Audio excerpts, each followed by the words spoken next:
Today, my guest is Christina Olin with OnQ Financial Incorporated. They are a direct lender, and in just a minute, we're going to speak with Christian about minimizing risk and maximizing return on investment. But first, a quick reminder, if you like the show CREPN Radio, you can like, share, and subscribe. And as always, we would love to receive a comment from you, as we love to hear from our listeners. Also, if you'd like to see how handsome our guests are, be sure to check out our YouTube channel. You can find this at Commercial Real Estate Pro Network. With that, I want to welcome my guest. Christian, welcome to CREPN Radio. Thank you. Thank you so much for having me today. I've been looking forward to it for some time. Looking forward to share with your listeners a little bit about my knowledge of commercial real estate and investing overall. Oh, great. I likewise been looking forward to this and glad you could join us today. Before we get started, if you could just take a minute and share with the listeners a little bit about your background. Sure. My career started out of college working on Wall Street. So my finance background goes back quite some time, more than 20 years now. I then, proceeded to move from New York back to Arizona. To where I found my way, I should say, into the mortgage lending world. And being that is kind of the background of all, basically where all real estate investment starts. You got to have the money, can't buy the real estate if you don't have the money.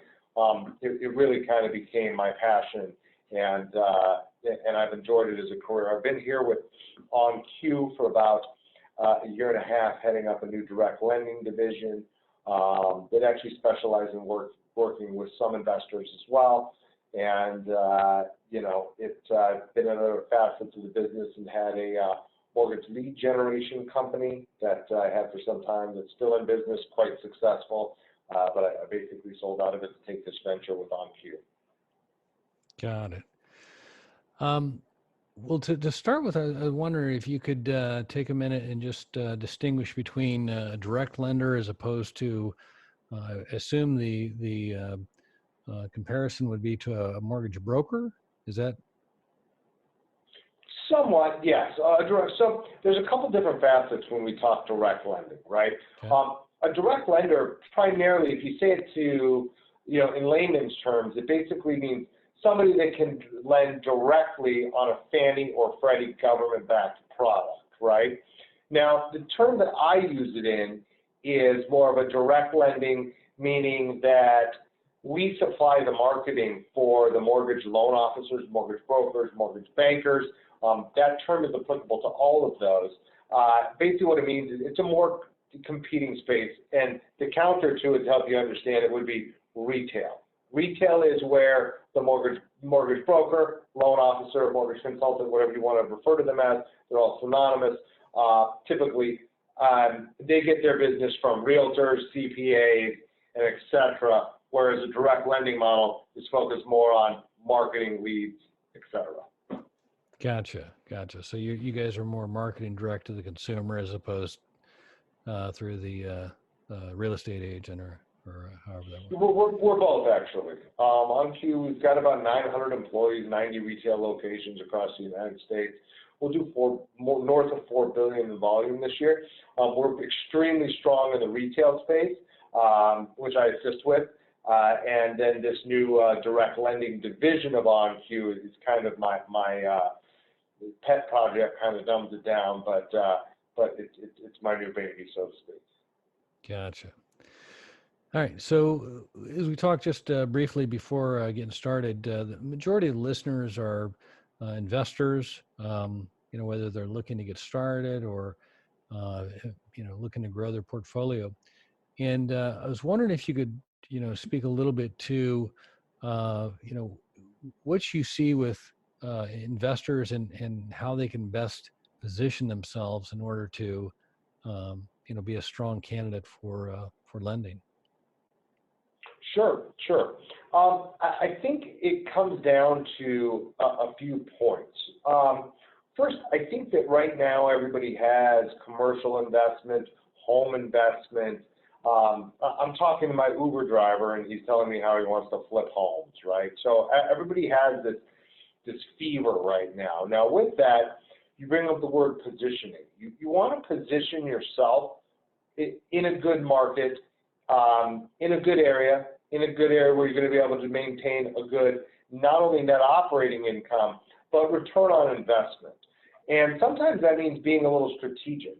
I think a great way to position yourself well is buying that property wholesale, searching for that property on your own. You know, going out, you see a fourplex you like, you see a home you like, you research who owns it, you approach them. You're saving the realtor fees. Your cost basis is less. You're buying something off market. You're not competing with 4 other people. That's a really good way to start to understand the business. One, you start speaking with landlords, you start speaking with people who own these commercial properties, but it's also a good way and a great way to buy your first property. If you're buying something that's off market, and as we know, if you're competing for something, it always drives the price up. That's how I buy all of our properties. Gotcha. So as far as locating the property, I mean, direct to the seller, I mean, definitely makes a lot of sense. What about being financially attractive to a lender? Can you speak to what an investor should look to have in place, or is there any kind of a rule of thumb? Yeah, it depends on what you're looking to buy, obviously. But, obviously you're going to want your credit score. It's going to be favorable in the high 600, 680 plus. You can certainly purchase, if you're going commercial, you're going to probably want it, in the high, above 680. You can certainly purchase 620, 640 when credit score, looking at individual residences, duplexes, triplexes, et cetera. You're going to want to always equate for, if we're looking at down payment, you make yourself a lot more attractive to a lender if you've got a 20, 25% down payment. You also make yourself a lot more attractive to that seller. You're a stronger buyer at that point to that seller. You want to portray yourself as a knowledgeable candidate to whatever mortgage company is you're using to finance that property. As far as that goes, you can always look at reserves. Reserves obviously play a point in being a strong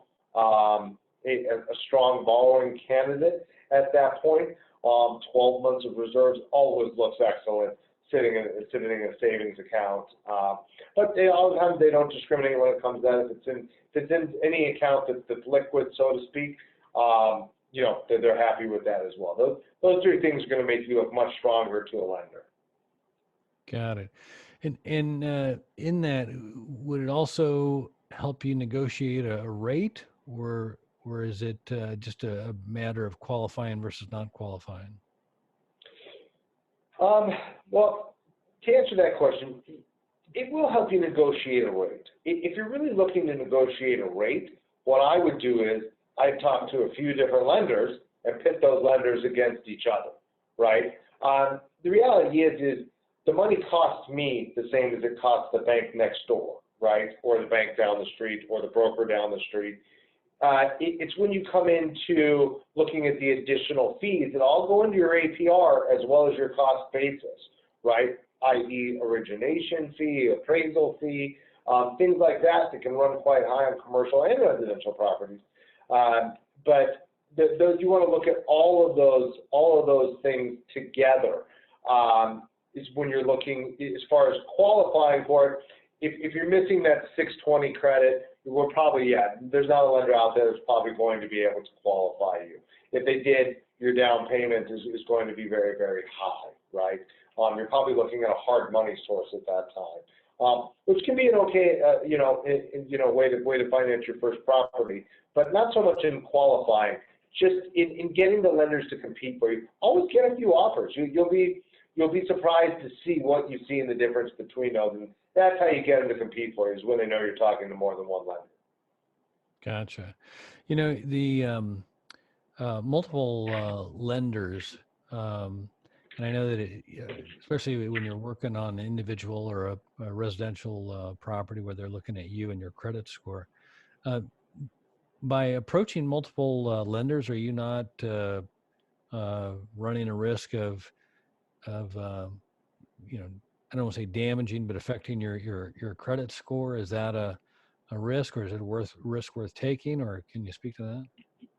I wouldn't advise, running with 10 different banks. But the way the credit bureaus look at it is they're going to look at the mortgage inquiries, right? Now, if you go out and you apply for 5 car loans, that's going to be different. But they're going to allow you a certain amount of inquiries within a certain time period, right? And that's typically a couple weeks, 2, 3, 4 inquiries. They're not expecting you not to shop for that. But if you get excessive with them, it can absolutely hurt your credit. So comparing 3 offers, 4 offers, probably tops, you're not going to have you're not going to see a hit to credit score. Gotcha. And you'd mentioned some of the line charges that you see. Do you find that they vary dramatically between lenders? I do. I see that they vary dramatically. An origination charge can vary by anywhere from $500 to $1,000. Interest rates can vary quite a bit. Appraisals can vary depending on the company that they use by a couple $100. I also see loan estimates vary quite frequently by the amount of escrows they're putting in there. A lot of banks and loan officers like to put the minimum 2 months in there, and then you get near closing, and almost every state requires 10 to 12 months of escrows, both for homeowners insurance and taxes. So you want to make sure that you're really comparing apples to apples when you look at those fees. Interesting. Looking at the market right now, do you have a sense? I mean, are things pretty stable, or is there a lot of change going on in the marketplace? I think it's definitely a seller's market right here as far as investment properties go. There's a lot of demand out there for them. It is a stable market. However, I am seeing some indicators, that look a lot like they did in 2006, 2007. But I'm also seeing some indicators that don't scare me as much. We're not back to the no income, no asset products. We're not loaning money at excessive debt to income ratio. So there are some things that I think are in there to curb it. But I would say it's a stable market for sure. Although if you're a buyer today, you're probably buying at the higher end of the market. But I think you're going to see markets and interest rates stay the same for the next 12 to 18 months. Got it. And that's my own personal opinion. Yeah, no, your crystal ball is probably as good as anybody's right now, I guess. Yeah, exactly. I wanted to throw that disclaimer in there. Yeah. Barring any tweets or anything like that could upset the market. Yeah. I guess that's, we're all on the same footing there. What about technology? Is there any technology that you're finding that's changed the market or creating new or different opportunities for borrowers? Yeah, there's a few things that have changed the market. One, it's a much easier process to get a loan these days. For example, if you called me and said, "Hey, Christian, I'm interested in getting a loan," well, instead of us spending 15 minutes, 30 minutes on the phone, I'm going to say, "Hey, Darren, I'm going to go ahead and text you my application right now." It's going to text it to your cell phone. It's going to pull up a link, send it simultaneously through your email. You fill it out when it's convenient for you, when you don't have kids running in the room and dinner to attend. And the nicer thing about that is that system with our company, as well as others, we were kind of one of the first to pioneer, but many other companies have it now as well. It keeps you in the loop better throughout the mortgage process. When your loan is submitted to processing, you'll get a text update. You're now tied into the system. When it moves to underwriting, you're going to get that update. When you get a clear to close or a resubmittal, you're going to get that update. So that's one, that's really improved the mortgage experience.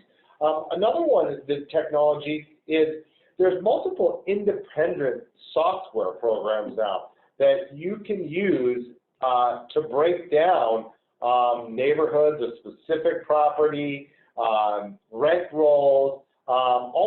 It's almost like, lack of bad way to explain it, but having kind of a a real estate coach built into your computer. It'll say buy, not buy, why it's not buy, that have really kind of streamlined analytics for a novice investor. Yeah, I'm always amazed at how even some of the Zillows and things like that, just how they've the amount of knowledge or the information they have and how it continues to tweak and fine tune it. It is impressive when you look at just the volume of information that's available at your phone compared to just 20 years ago. So much. You mentioned that the loan application is easier. Do you find that is the underwriting? I mean, is it basically if you have a credit score or if you fit kind of the square peg, square hole kind of a thing that you're approved? Or can you speak to people that maybe they have a number of investment properties and some other things that start to make it a little bit more challenging? Yeah, so the way I would look at it is that, there's government products where that's changed a little bit. You can even own up to 10 homes, investment properties on some government products now, right, on a government-backed product. Or technically be able to do a direct lending model on that, meaning it's Fannie, Freddie backed, can be sold off in the secondary markets. There's quite a few programs out there for, let's say, your investor who owns 3 different businesses. One may be a dry cleaner, one may be a technology company, the other one may be a skateboard company, and he's got 3 different K1s. There's multiple products out there for them now. It's almost like somebody came together and they said, we don't want to leave any investor out. And that kind of comes to just where you need to work with somebody who's knowledgeable in the business, knowledgeable of all these different products out there, and are able to get you into the right product, so to speak. I've seen some products recently, one that was a 3% down investment deal on a brokered product, and that's pretty unheard of. Yeah, no, I can remember, not too long ago, just talking with some of my more established, larger investment or investor clients, and we were, conversing. They said, yeah, I don't qualify for the standard financing, so that's good that you have some products available. That's good. What looking forward? I mean, we talked about you see the market kind of, you would presume it's going to be stable for the next year and a half. What are some challenges you see as far as like some of the first-time buyers? Are there some things they can do that or that they face that they're not doing that they should be doing to better themselves or to create a better lender profile or borrower profile? I think that everybody, when we're talking about a first-time buyer, let's look at some of the mistakes that are made amongst them, right? When we go to look at a borrower, we're looking at their whole credit profile, right?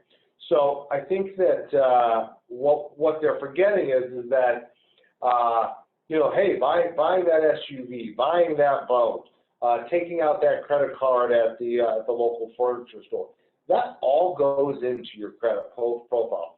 It's equated into something known as debt to income as well. So I think that people get excited. They're going to purchase their first home, their first investment property, either or. I'm going to go out and purchase this new furniture. It'll get here by the time I close on the house. Purchasing anything on credit when you're going through a mortgage process, whether it be commercial or residential, is a huge no-no. It can be the difference of qualifying or not qualifying, and getting down to closing, losing your escrow money, and not being able to close on that. We do see that commonly, but just always being aware of your credit profile and the amount of debt that you're having. I had a client the other day that forgot that, she'd co-signed for her mom's car. Well, that pops up, that payment's $350, her mom's paying it actively, but that goes into her debt to income.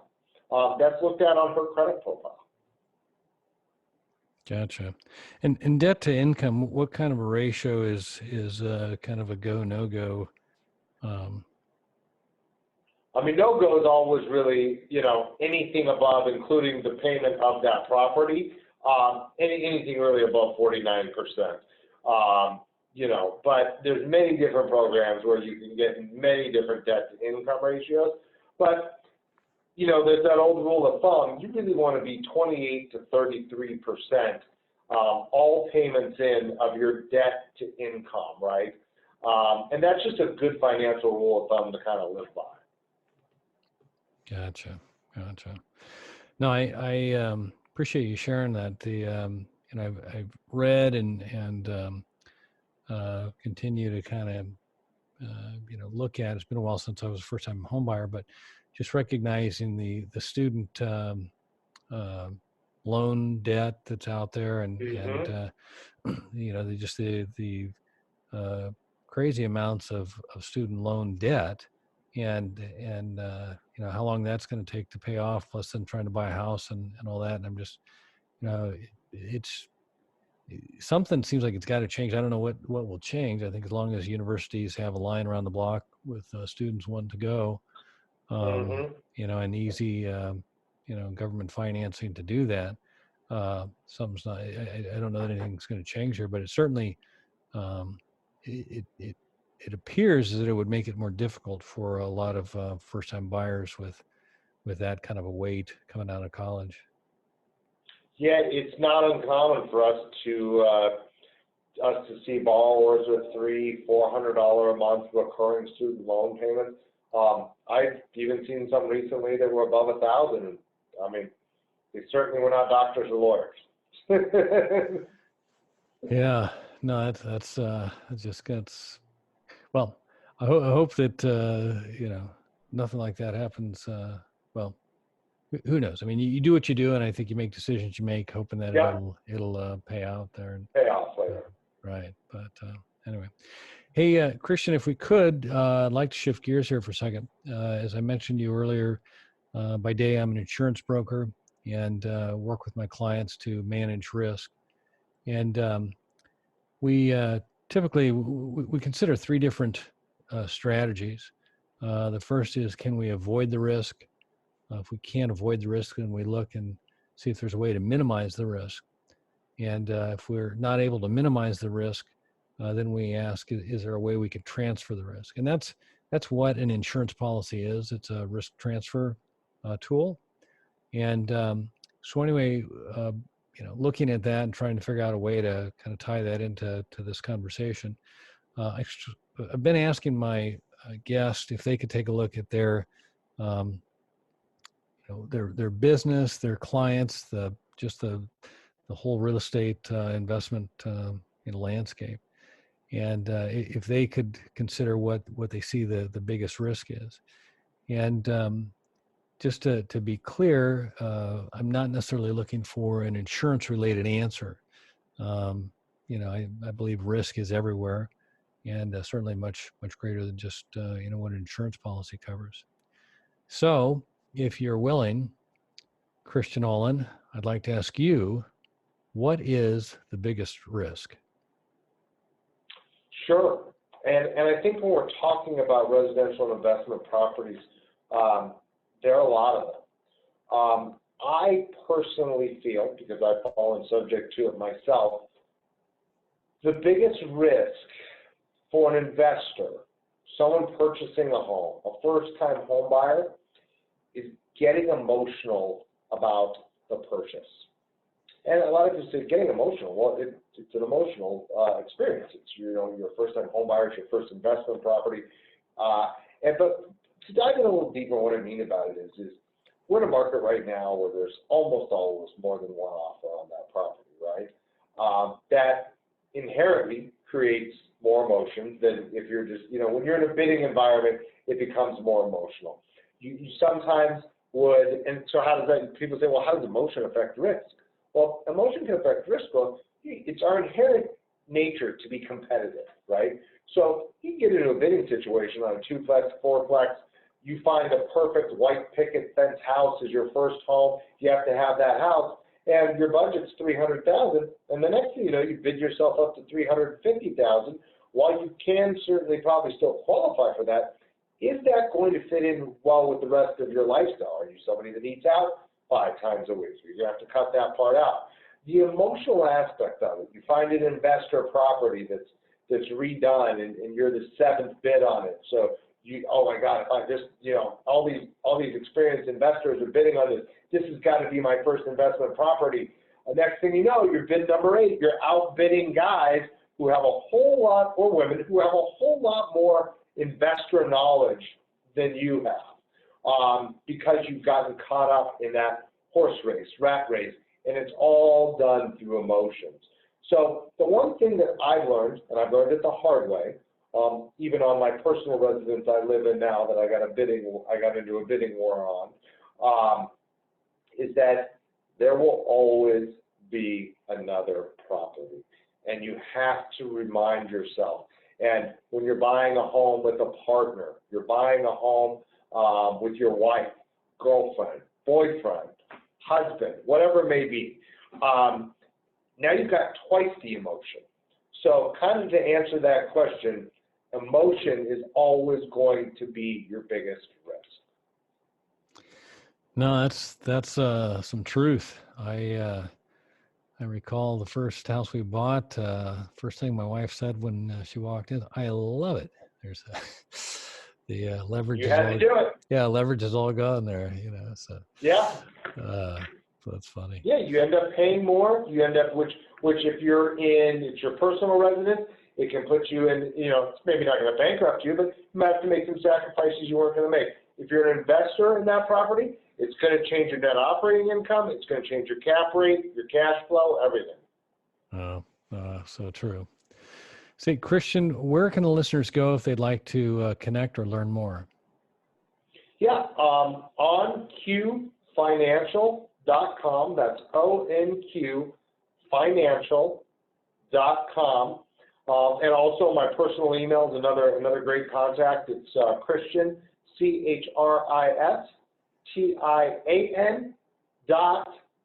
.Olin, OLIN. So Christian.Olin, OLIN, at onqfinancial.com. Happy to answer any questions your listeners have. Got it.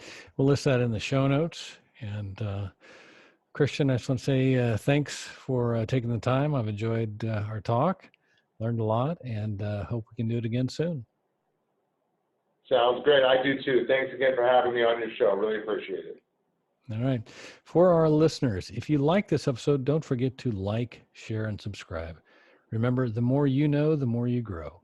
That's all we've got this week. Until next time, thanks for listening to Commercial Real Estate Pro Network's CREPN Radio.